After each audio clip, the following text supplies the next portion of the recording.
Hello dear students, welcome back to the second class, class 2 and lecture video number 2.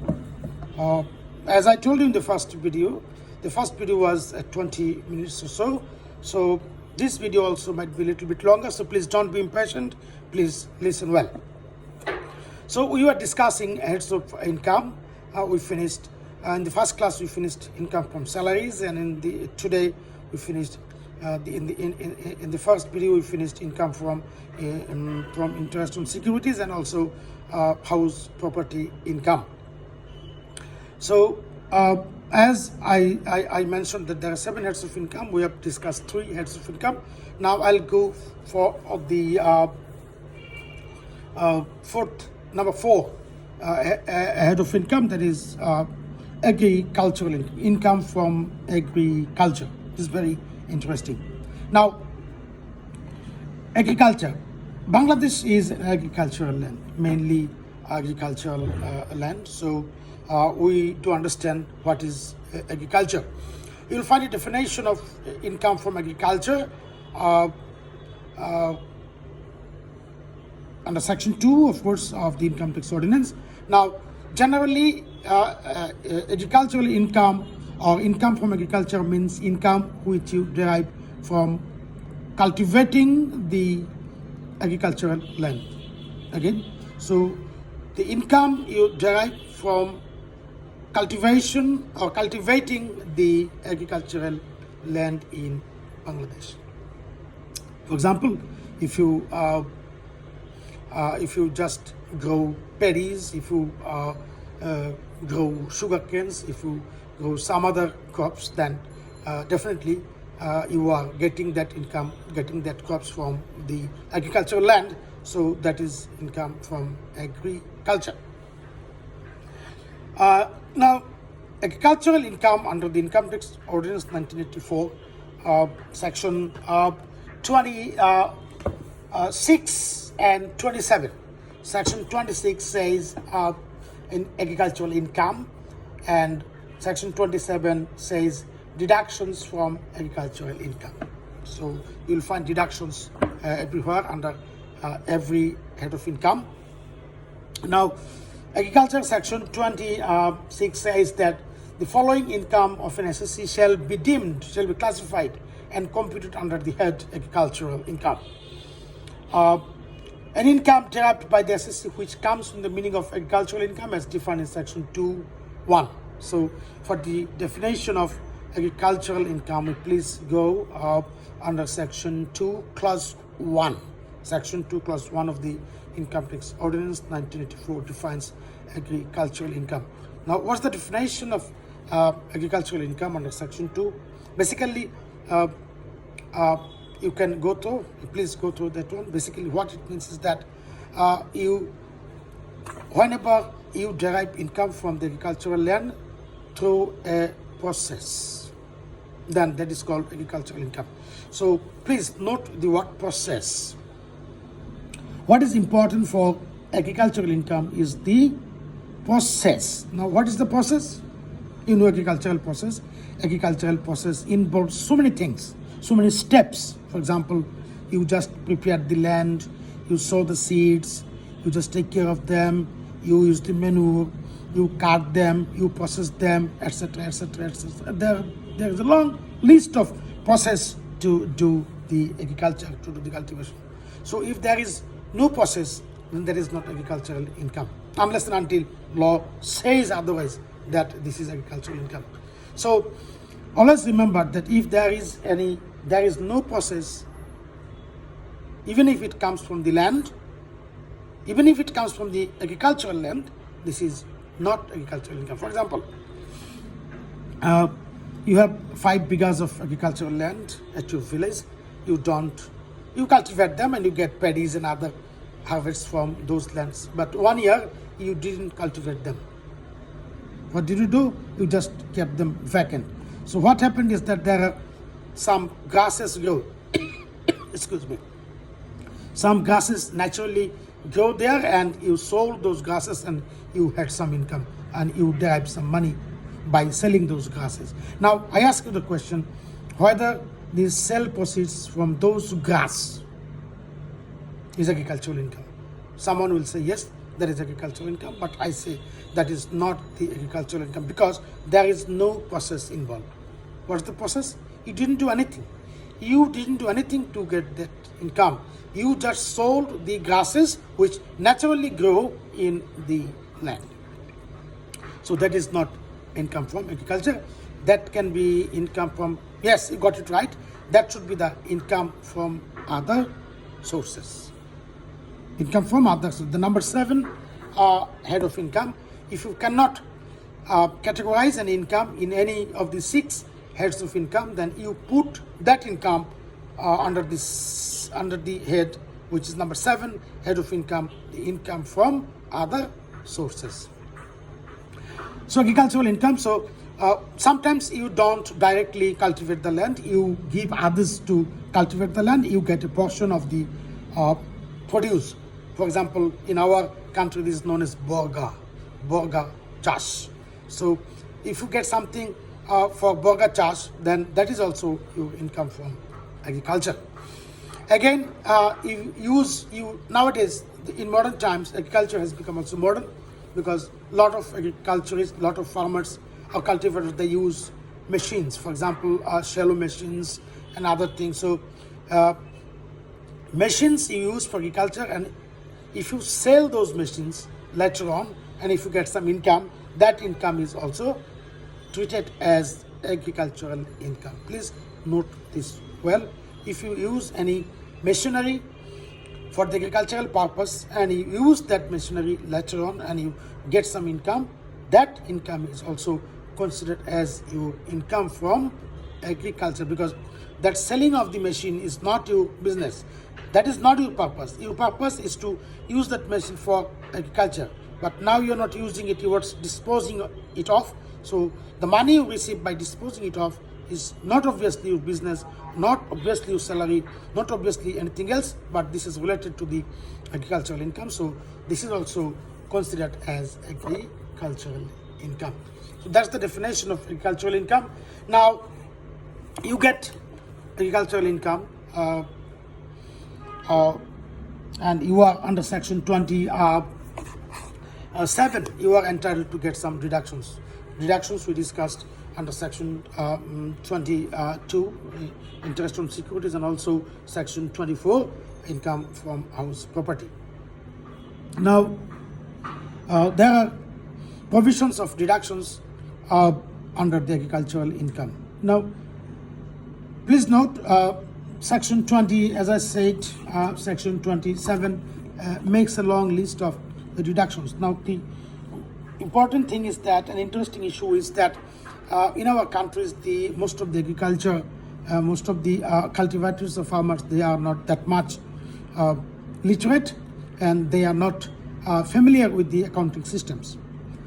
Accounting system means whatever you do, you keep accounts. For example, you buy kerosene oil, furnace oil, you keep accounts. You hire people to do the land, so that you keep the accounts, etc., etc. You buy menu, etc., etc. A lot of things. But the cultivators of our country are not in that position. So what is important is that the law says that forget about all the expenditures, all the documentations, papers, evidences. One straight, simple method. If you say that you have got agricultural income, then law says allow 60% as expenditure and consider 40% as income from agriculture and impose tax on that. What the point, dear students? Again, to make the things easy for the cultivators of the farmers of our country, what the law says, it says that 60% of the agri produce is allowed as expenditure, and 40% of that agricultural produce is considered as income from agriculture. So you pay tax, you get 60% as expenditure from the gross agri produce, and you pay tax only on the 40% of the gross agri produce. That's how you pay tax on your agricultural income. I hope you got the point. This is clear. What is agricultural income and how agricultural income is taxed, and what are the reductions from income from agriculture.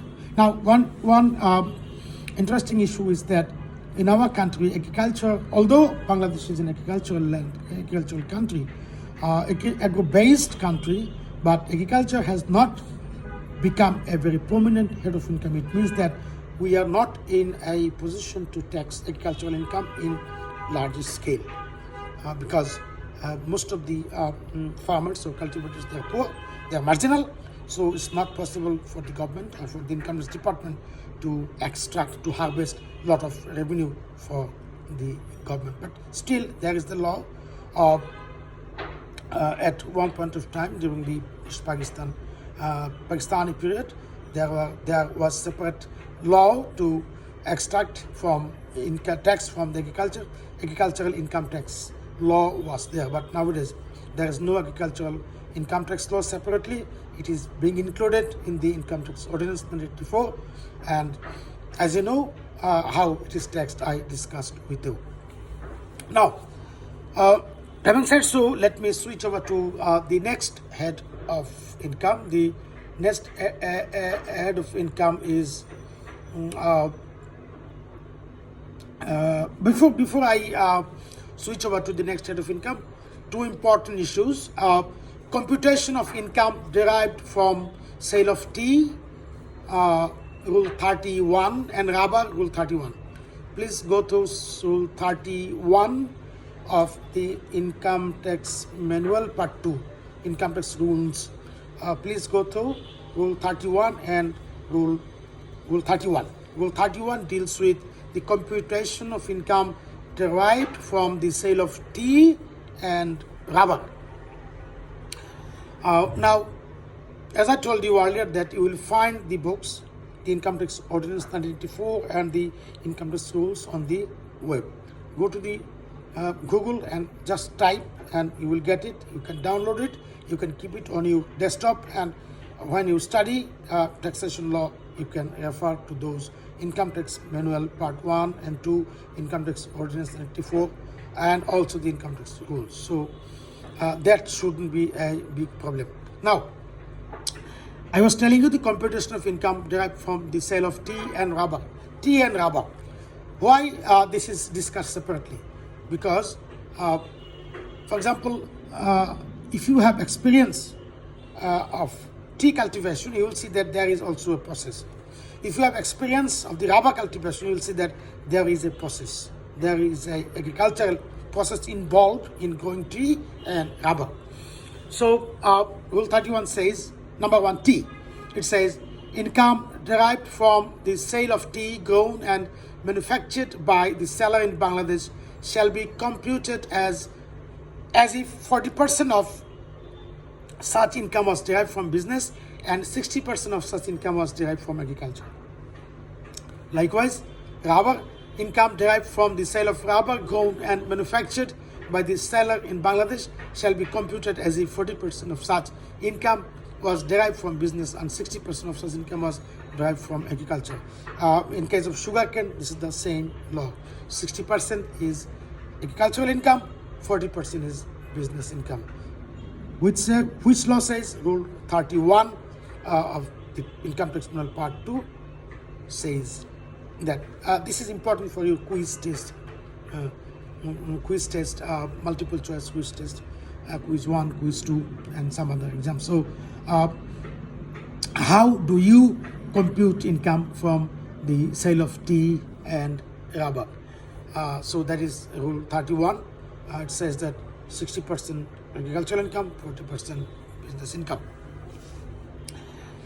Now, having said that, we switch over to the next head of income, that is called income from business or profession. This is very important. Section 28, 29, 30, and Section 19 all together deal with the income from business or profession. This is very important.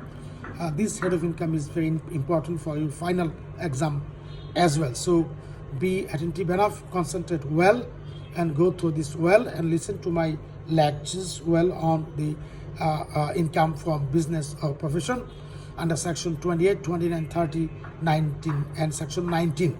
So the involved sections are, as I told you, I repeat, section 28, section 29, section 30, section 19, subsection 16, subsection 18, subsection 20 and subsection 23 of section 19, all together deal with income from business or profession. So that is very important. We'll be continuing with this income from business or profession. Now, first of all, section 28.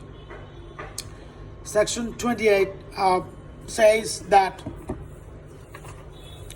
income from business or profession. Please go to section 28. Section 28 defines what is income from business or profession, what incomes will be classified. What incomes will be classified and included under the definition of income from business or profession. Generally, we know without having a specialist view or as a layman, we do easily understand business or profession. Business means that you invest capital, you roll the capital, and you do some business activities and you derive some income that is called business income. And profession, simply you are doing a profession. For example, you are generating your income through the use of the profession by doing the profession. For example, you are a student of law. After some months or some years, you will be working as a lawyer or an advocate with the Judges Court or the High Court Division of the Supreme Court of Bangladesh or Appellate Division. So now that is your profession.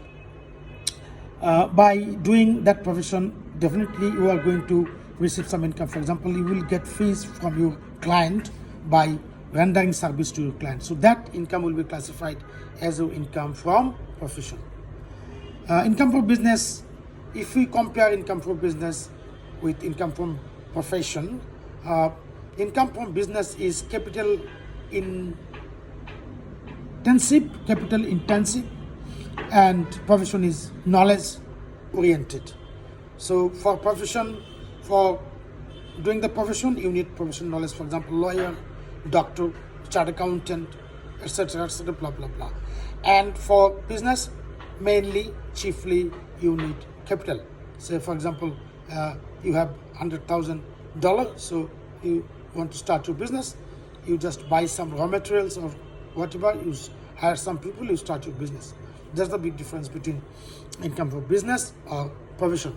So section 28 says the following income of an assessee shall be classified and computed under the head income from business or profession, namely profits and gains of any business or profession are carried on or deemed to be carried on by the assessee at any time during the income year. So the section 28 subsection 1 clause A simply says what I said earlier, that profits and gains of any business or profession. Profits and gains of any business or profession. Number 2 says that income derived from any trade or professional bodies.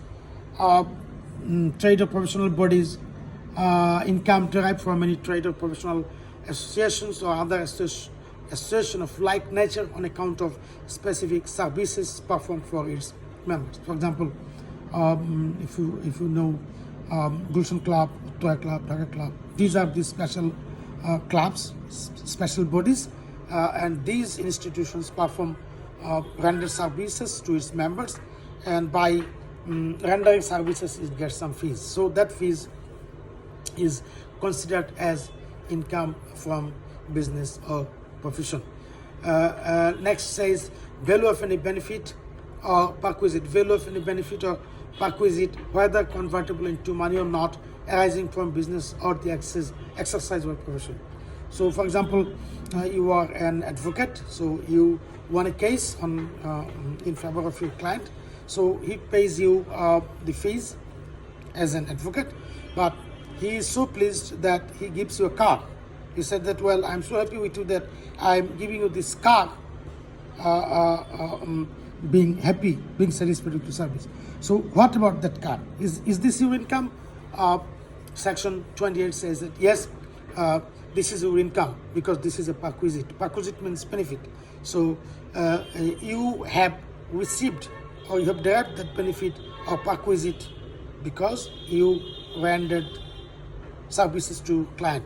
So being happy, he gave the two. So it says that this will also be your income from business or profession. It means in this case, the value of the car will be treated as your income from business or profession. So it says value of any benefit or perquisite, whether convertible into money or not, arising from business or the exercise of a profession. So that is the definition of income from business or profession. Some more items to understand what is income from business, we have to refer to section 19. In the first lecture, first class, I mentioned to you that section 19 is a deeming section. Now, what is a deeming section? Deeming section deems something as income. Again, deeming section deems something as income. This is really not income, but law says, yes, this is income. Law deems that as income by using fiction of law. Law says that although you say that this is not your income, but I say, I consider this amount, this item as your income. So if this is the situation, then it is considered, it is regarded as deemed income. So section 19, the whole of section 19 deals with the deemed income.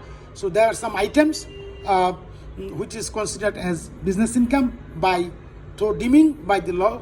That is section 1915, section 1916, section 1918, section 1920, section 1923. So please go through these subsections.